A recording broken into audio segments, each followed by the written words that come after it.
Let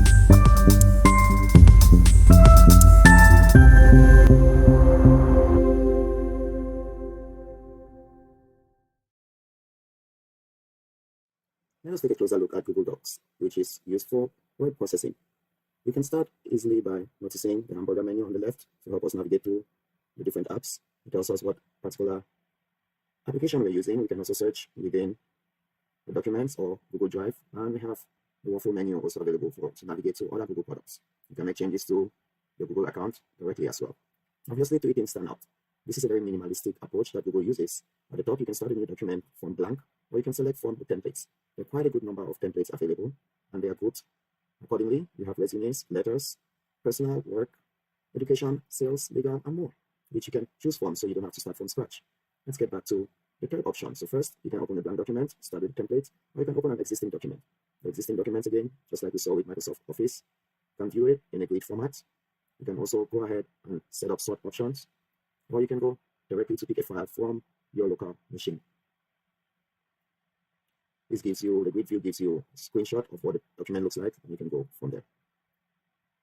Let's start by opening a blank document, or alternatively, we can open an existing document. With the existing document, you can see easily the left column that shows you the outline of the document, the middle part shows you the entire document, and the right column will be used for contextual menus.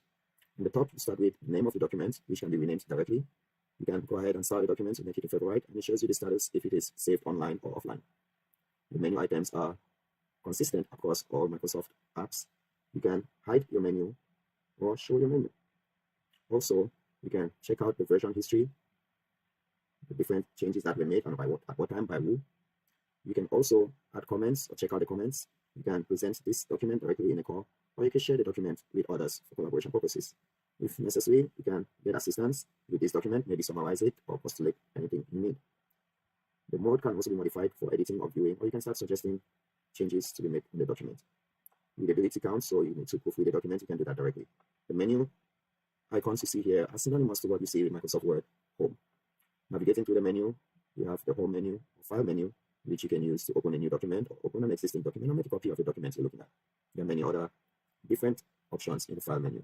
Likewise, the Edit menu, you can do and undo, copy and paste, select, find and replace, and so on.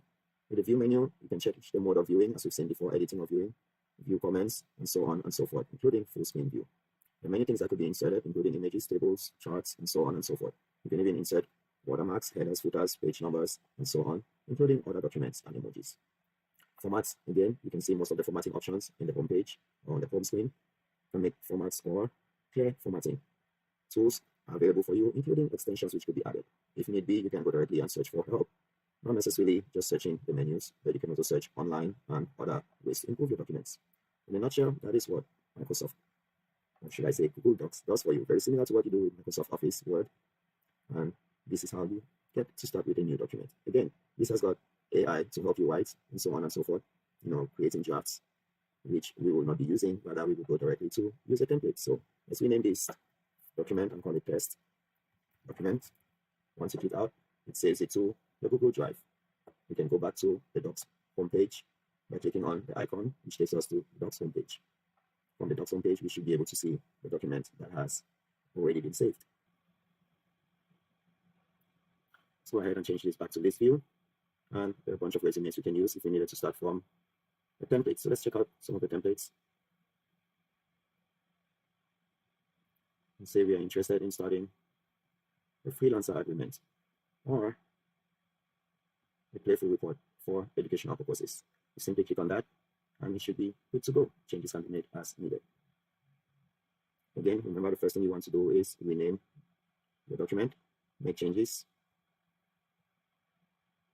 Very similar way of working with documents. You can navigate easily to whichever area you're interested in.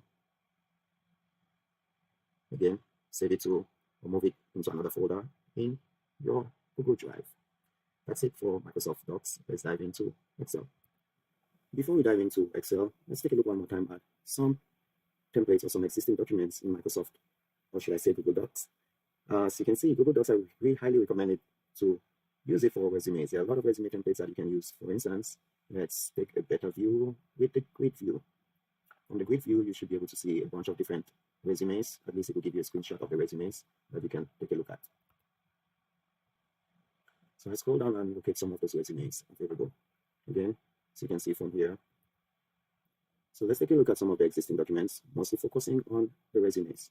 As you can see, you can have simple resume, technical one, arts resume, one that focuses on the timeline, students, basic, music resume, nursing resume, teacher resume, pink, royal blue, one that focuses on trades, for doctors, green technicalities, lawyers, modern, limelight, creative resume, and so on and so forth. There are quite a good number of different resumes. The content stays the same, just the display is different.